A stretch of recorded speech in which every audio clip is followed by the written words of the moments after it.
ఏదో ఒక సందర్భంలో న్యూస్లోకి వస్తూనే ఉంది. విషయం ఏంటంటే లాస్ట్ సూపరింటెండెంట్ని కూడా సస్పెండ్ చేసే పరిస్థితి కూడా మీ అందరికీ కూడా తెలుసు. ఎందుకంటే లోపలికి గాంజా సరఫరా అనేది జరుగుతుంది, కొంతమంది స్టాఫ్ లోపల ఖైదీలకి గాంజా సరఫరా చేస్తున్నారు అన్నట్టుగా కొన్ని ఆరోపణలు రావటం, దాని నేపథ్యంలో లాస్ట్ టైం కూడా మేమందరం కూడా దీని మీద ఎంక్వైరీ వేయడం జరిగింది. కొన్ని నిజాలు బయటపడిన తర్వాత కొంతమందిని కూడా అక్కడ నుంచి సస్పెండ్ చేయడం కూడా జరిగింది. అయితే ఆ రోజు నుంచి నేను లాస్ట్ టైం ఇక్కడికి ప్రెజెంట్ విజిట్కి ఫార్మల్ విజిట్కి వచ్చినప్పుడు కూడా నేను చాలా సందర్భాల్లో ఇక్కడ అబ్జర్వ్ చేసి వాళ్ళందరినీ కూడా కొంచెం అలర్ట్ చేయడం జరిగింది. ఎందుకు ఈ మాట చెప్తున్నానంటే ప్రతిసారి మేడం ఏంటి లాస్ట్ 5 years గురించి మాట్లాడతారని మీరు అనుకోవచ్చు, కానీ ఆ ల్యాప్సెస్ అన్నవి చాలా క్లియర్గా మేము ఫేస్ చేయాల్సిన పరిస్థితి వచ్చింది. లాస్ట్ గవర్నమెంట్ కంప్లీట్గా ప్రెజెన్స్ తాలూకా సెక్యూరిటీ పర్పస్లో కానీ వాటి మెయింటెనెన్స్ విషయంలో కానీ లోపల అసలు కనీసం ట్రాన్స్ఫర్స్ విషయంలోని కానీ లోపల ఏం జరుగుతుంది అన్నది కంప్లీట్గా వదిలేశారు. మేము వచ్చిన తర్వాత ప్రతిదీ కూడా పిన్ టు పిన్ మేము అబ్జర్వ్ చేసుకొని పిన్ టు పిన్ మేము ఎంక్వైరీ చేసుకొని ప్రతి ఎక్కడా కూడా ఇబ్బంది లేకుండా చూసుకునే బాధ్యత మేము తీసుకుంటూ ఉంటే కొన్ని సందర్భాల్లో కొంతమందికి అది ఇబ్బంది కలిగే పరిస్థితులు రావచ్చు. ఆ ఇబ్బందులు ఎవరికి ఎన్ని ఇబ్బందులు కలిగినా కూడా సెక్యూరిటీ సేఫ్టీ అన్నది ముఖ్యం. కాబట్టి ద సేమ్ టైం లోపల ఎలాంటి ప్రిజనర్స్ మనం అనేసరికి లోపల ముద్దాయిలందరూ కూడా రకరకాల కేసుల్లో బయటకు వచ్చిన వాళ్ళు ఉంటారు. హత్య కేసుల్లో ఉంటారు, గొడవల్లో ఉంటారు, గాంజా కేసుల్లో ఉంటారు, రేప్ కేసెస్ ఉంటాయి, కొంతమంది లైఫ్ పడిన వాళ్ళు ఉంటారు. అంటే ఓవరాల్గా ప్రిజన్ అనేది చాలా కేర్గా చూసుకోవాల్సిన పరిస్థితి ఉన్నది. అటువంటి సిచ్యువేషన్స్లో మేము నిజంగా చాలా షాకింగ్ న్యూసెస్ ఏంటంటే సెల్ ఫోన్లు బయటపడినాయి. అంటే సెల్ ఫోన్లు కూడా వాళ్ళు యూజ్ చేసే పరిస్థితులు వచ్చినప్పుడు మేము కంపల్సరీగా ఎంక్వైరీ చేసుకోవాలి. ఎంక్వైరీలు ఎవరైనా తప్పు చేశారన్న సంగతి తెలిస్తే కనుక వాళ్ళని పనిష్మెంట్ ఇచ్చుకునే పరిస్థితి రావాలి.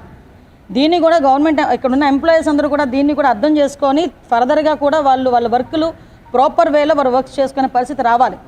ఎందుకని మేము చెప్తున్నామంటే ఇప్పుడు సెల్ ఫోన్స్ దొరికినాయి. ఆ సెల్ ఫోన్ నుంచి మేము ఆల్రెడీ ఎంక్వైరీ స్టార్ట్ చేసాం. CDR తీసుకుంటాం. IMI నెంబర్ నుంచి ఎక్కడి నుంచి ఏ సిమ్ ఇందులో యూజ్ చేశారు, ఏ నెంబర్ నుంచి వెళ్ళింది, ఏ నెంబర్ నుంచి లోకల్ నుంచి ఎన్ని కాల్స్ బయటికి వెళ్ళి ఎవరు అవతల వాళ్ళు మాట్లాడారు. సో ఇవన్నీ కూడా ఎంక్వైరీ చేసుకుంటాం.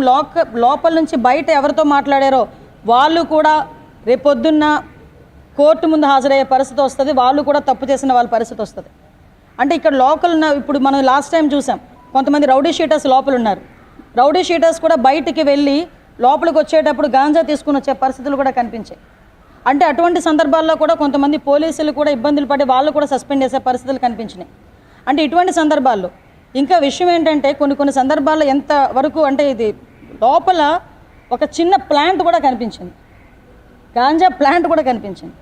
అంటే ఈరోజు మేము చెప్తుంది ఏంటంటే మా డిపార్ట్మెంట్ ఎంత క్లియర్గా వర్క్ చేస్తుంది ఈరోజు. అంటే ఎక్కడా కూడా ఒక ఇంచుని కూడా వదలకుండా చాలా క్లియర్ కట్గా వారి సర్వేలెన్సెస్లో పెట్టుకొని అటువంటి సిచ్యువేషన్స్ ఏమీ రాకుండా ఈరోజు అంత పగడ్బందీగా చేస్తున్నాం. పగడ్బందీగా చేస్తున్న సందర్భంలో కొంతమందికి ఇది ఇబ్బంది రావచ్చు, కొంతమందిని ట్రాన్స్ఫర్ చేయాల్సిన పరిస్థితి రావచ్చు, కొంతమందిని సస్పెండ్ చేయాల్సిన పరిస్థితి కూడా రావచ్చు. దీన్ని పెద్ద భూతద్దంలో చూసి మళ్ళీ మా మీదకి తిరిగి అదేదో అంటారు కదా బురద జల్లే పరిస్థితి మాత్రం రాకూడదని ముందుగా మీ అందరికీ కూడా ఇన్ఫర్మేషన్ ఇస్తున్నాం. మేము చాలా క్లియర్గా దీని మీద ఎంక్వైరీ చేస్తున్నామండి. ఎక్కడ ఏ పొరపాటు జరిగినా కూడా ఎవరిని కూడా ఉపేక్షించే పరిస్థితి లేదు. ఆ ఎంప్లాయీస్ అయినా కూడా నేను ఇప్పుడే అందరికి కూడా చెప్పి వచ్చాం. ఈరోజు లాస్ట్ మించుమించుగా మీరు నమ్ముతారా, ప్రిజన్స్లో కానీ పోలీస్ స్టేషన్స్లో కానీ 5 సంవత్సరాల పైన ఈరోజు వరకు కూడా కొంతమంది ఎంప్లాయీస్ పాతుకుపోయి ఉన్నారు. కొన్ని సందర్భాల్లో వాళ్ళతో రిలేషన్ పెట్టుకుంటారు, లోపల వాళ్ళు ఖైదీలతో కొంత రిలేషన్ పెట్టుకుంటారు. అంటే నేను అందరినీ చెప్పట్లేదండి, కొంతమంది వ్యవహారం జరుగుతుంది. కాబట్టి అటువంటి పరిస్థితులు ఏంటంటే ఉదయం నుంచి సాయంత్రం వరకు ఒకే దగ్గర కూర్చుంటాం కాబట్టి ఏదో మాట కలుస్తుంది, కానీ అది యాక్షన్లోకి రాకూడదు బయటకు వచ్చిన తర్వాత.